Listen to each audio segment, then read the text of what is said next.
morning, YouTube. This is Arizona RE here, riding along with my buddy Paul. Can't remember his channel number now. I think he's changed the name a couple of times on there. He is riding his 2015 Victory touring bike. The name escapes me right now, but it's a big bike. I think he says it's got a 1700 in it. So he's got 1,000 cc's more displacement than my bike, but it also weighs twice as much, so go figure. Still though, it's a sweet bike. It's all blacked out. Nice bike. So we're heading up. We're going to cut through Gates Pass and then head up through Saguaro National Park West, if you're tracking along outside of Tucson. As you folks well know, this is one of my favorite rides. So we'll be punching in and out here as we go, and we'll enjoy the ride.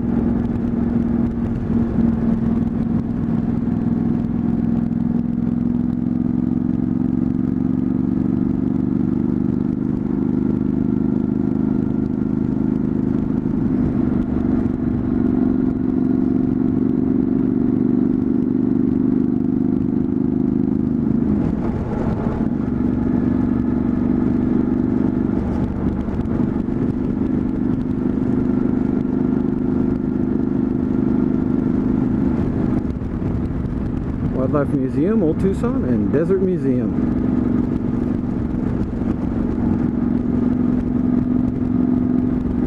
So while we're cruising through these parts that you've already seen before, I'll go ahead and cover one down, four up. Regularly rides through this area, and I believe he visited the Desert Museum here not long ago, so you guys got to go check out one of his videos. I'll provide a link. And for you less fortunate people living in places with banks and banks of snow on either side of you, guess what? It is 60 degrees out right now. Slight breeze, a little overcast. I don't even need my sunglasses right now.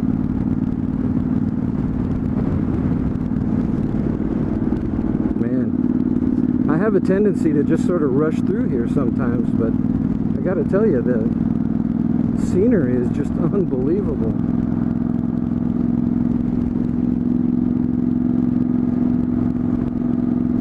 Just unbelievable.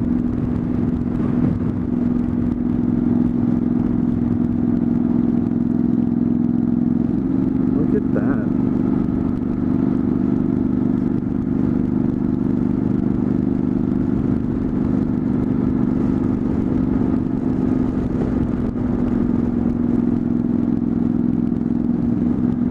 This is the canyon I took you through recently on the infield.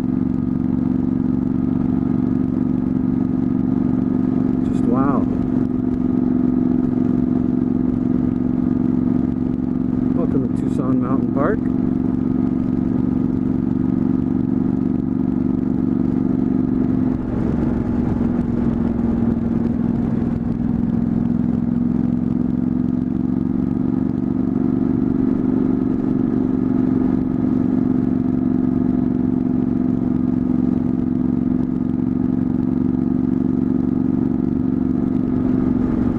I think old Paul would like to hit this a little faster than I'm going. Fairly sure of it. So if you're wondering about my buddy there, this is his first cruiser, his first street bike, his first big bike, I guess. And for him, it's always been dirt bikes and hooligan type riding, so I don't know how he feels about plodding around, just taking in the scenery.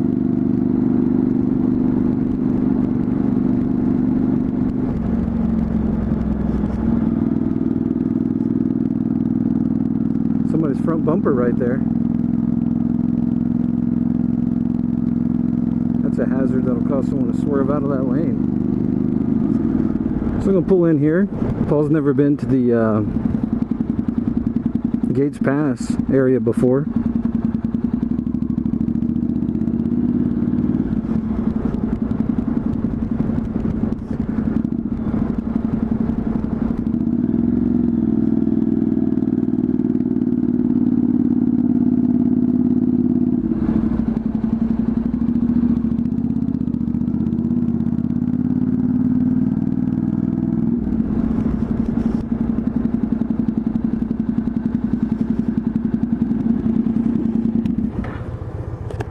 You seem like you probably want to take this a lot faster than I go, huh? That's plenty fast. It does. Yeah, you were actually going a lot faster than I thought you would. I'll tell you what, though, you're scaring all the deer away with that exhaust of yours. So can you hear it? Oh, man. I think I may go to earplugs after all. Right?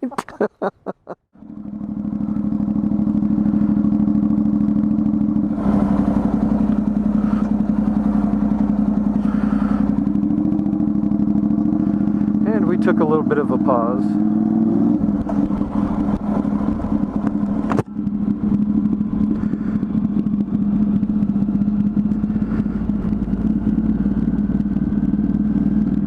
Beautiful. Now you folks may remember coming down here before on the infield.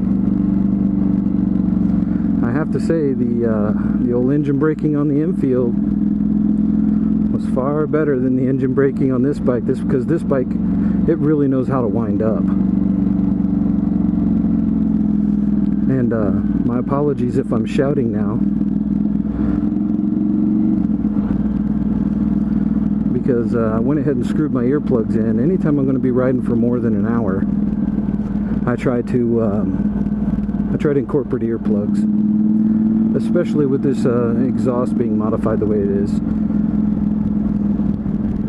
No sense in getting somewhere and just having my ears ring.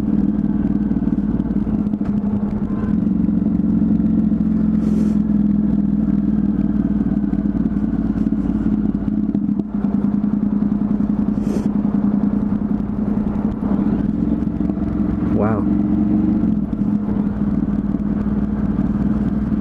Beautiful.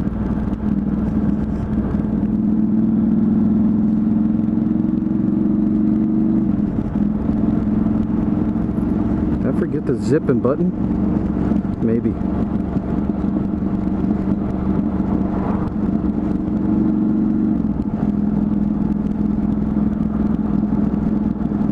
Look at that. Just millions of cacti everywhere. So these saguaros, man, they each arm on them takes anywhere between 50 to 100 years to grow. And that being the case, you got to imagine when you look at these things, it's like, wow. Some of these are hundreds of years old. I imagine for some of you folks that live in areas where you have huge trees that have lived for hundreds of years, that doesn't seem like a big deal, but that's one of the reasons why these cactus are so interesting. And that's one of the reasons why they're protected as well. You're not supposed to just come out and damage these things. The saguaros, that is, the big tall upright ones that everyone associates with Bugs Bunny cartoons. The rest of them are more or less garden variety dangerous weeds.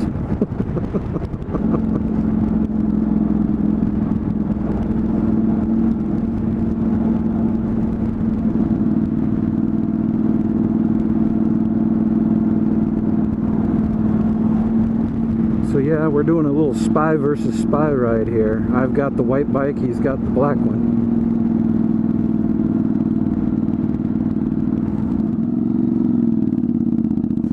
I'll get some of the back of Paul here.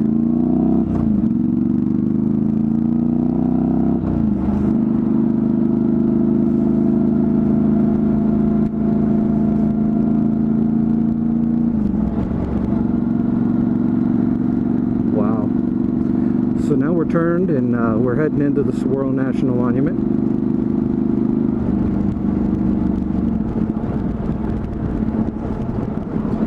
this will be a beautiful ride in its own right. Oh, it just occurred to me what he's riding. He's riding a Victory Cross Country. Fully fared. Full saddlebags. Saguaro National Park West. So this is the west side of it, and there's another one on the east side of Tucson, that's Saguaro National Park East. The roads are not nearly as big, and those roads, I think the top speed limit is 25. So that'll be perfect in the springtime when everything's blooming to take the infield through there, because it'll just be gorgeous, and it's a nice slow ride, and the infield loves nice slow rides. So he hasn't modified his exhaust. He's just now getting this bike, this is how new it is. He's just now getting the bike to the point where it's past its break-in.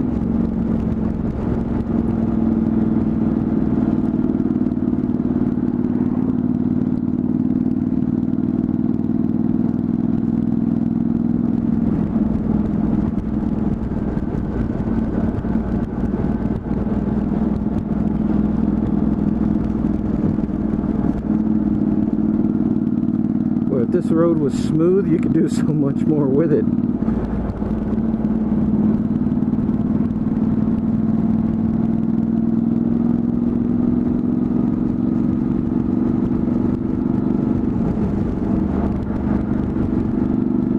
So Paul here, I consider him one of my brothers.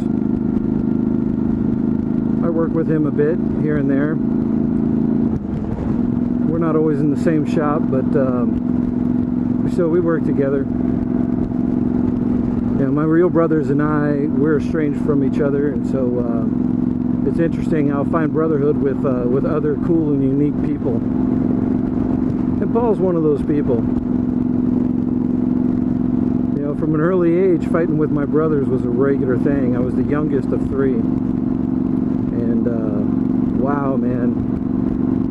I think back on some of those days, and I think to myself nowadays, if kids had fought like we did, they would be thrown in jail. I had my bottom row of teeth knocked in from my oldest brother with a baseball bat. I've been attacked with a garden rake by one of my brothers. Another one of my brothers had beaten me up pretty good.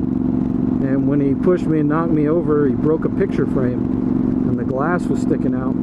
So I picked up a piece of glass, and I told him, I said, hey, this is what you get for knocking me around. And I threw it. You know, at the time, I was maybe 10 years old. I can't even remember. And I threw it, and I threw it so hard, like a Chinese star. I mean, it was just dumb luck. A trained person would have to work harder to be more accurate and more skilled than that strike was, because that glass from the picture frame went so fast and so directly at him. He stuck his hands up to protect his face, and it's probably a good thing he did, because it stuck a couple inches into his hand.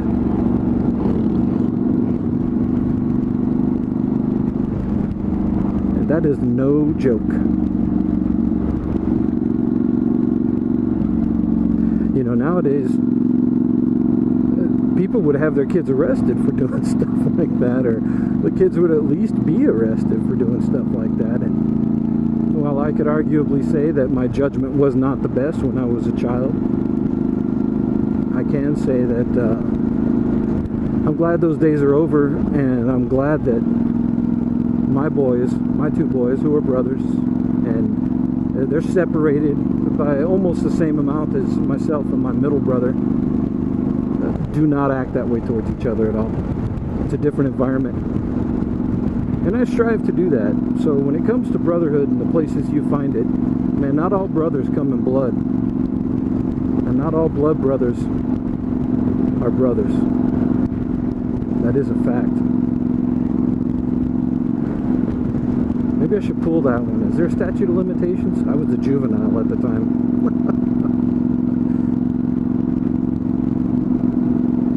So I thank you folks for tuning in. We'll probably pop back on and make another video with me and Paul riding together. And yeah, we'll make that video then. And again though, this is just some beautiful scenery, a little chat about brotherhood. And And I'll catch you folks later. Thank you. Thank you again for all the subscriptions, the likes, the comments. It really is a fun part of my day when I get to sit down and reply to the comments and everything else. I try to get to all of them. Sometimes I miss a few, but I do appreciate it. And the CTX, purring along like a kitten. We'll see you guys soon. Thank you. Bye-bye.